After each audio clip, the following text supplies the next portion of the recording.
E aí, pessoal, tudo bem com vocês? Ulisses aqui, falando sobre os informativos do STJ no Trilhante.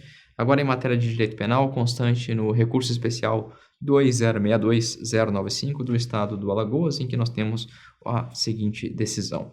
A restituição imediata e integral da coisa furtada não basta, por si só, para a aplicação do princípio da insignificância. Traduzindo, nós temos que a devolução da coisa que foi subtraída, que foi furtada, sozinha não atrairá o princípio da insignificância. Bom, nós sabemos que o furto é a subtração de coisa alheia móvel para si e para outrem, um crime contra o patrimônio que não tem violência e grave ameaça.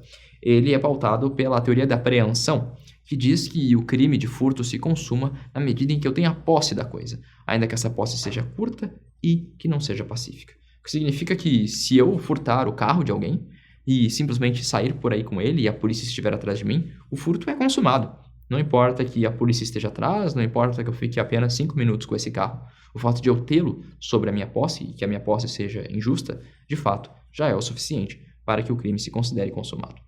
É importante atentar que o dolo de ser dono da coisa é indispensável. Eu quero furtar porque eu quero a coisa para mim.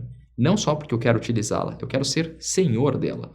Essa é uma questão importante porque difere o furto do furto de uso. O furto de uso, que não é crime, entende que não vale a pena você chamar a tutela penal quando a pessoa quer simplesmente subtrair uma coisa para utilizá-la temporariamente. Vamos supor que eu tenho um vizinho muito rico e eu gostaria de andar na Ferrari que ele usa. Bom, eu pego a Ferrari, dou uma volta na quadra sem a autorização dele, pego ele um dia distraído e aproveito. Nesse caso, não há crime de furto. Embora haja uma subtração, eu não tenho o interesse de me tornar senhor da coisa. E esse tipo de dolo é fundamental para a caracterização do crime. Portanto, o furto é a subtração com vontade de ser dono e não simplesmente com vontade de utilizar. Atenção, conforme a teoria da apreensão.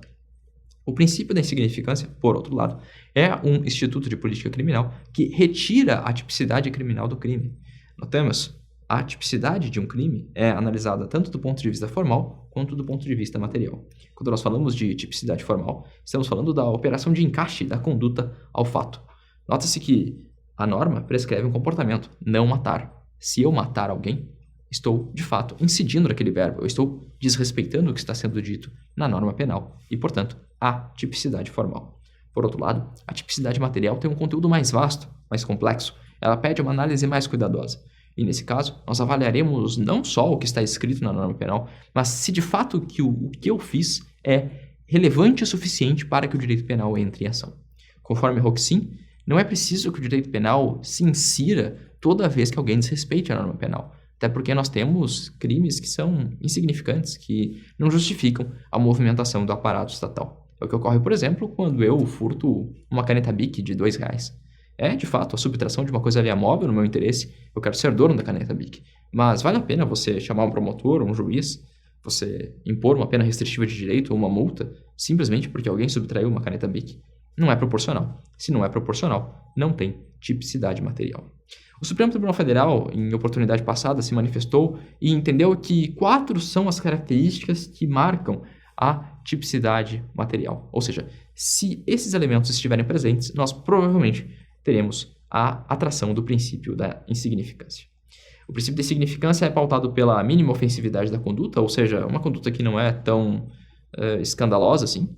A ausência de perigo da ação, por não ser tão escandalosa, ela não oferece tanto perigo para a pessoa, a vítima e para a comunidade como um todo. A reduzida reprovação dessa conduta. As pessoas entendem que você furtar uma caneta Bic é errado, mas ninguém acha razoável que você vá aparecer na frente de um juiz por causa disso.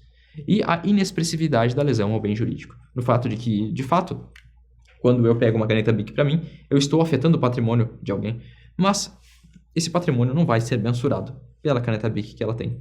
Não é uma lesão suficientemente grave.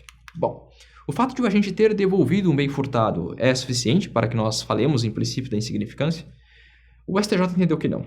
E entendeu que não porque o que faz com que o princípio da insignificância apareça é justamente o valor da coisa, a importância da coisa, seja a importância patrimonial ou, em algumas situações, a importância sentimental.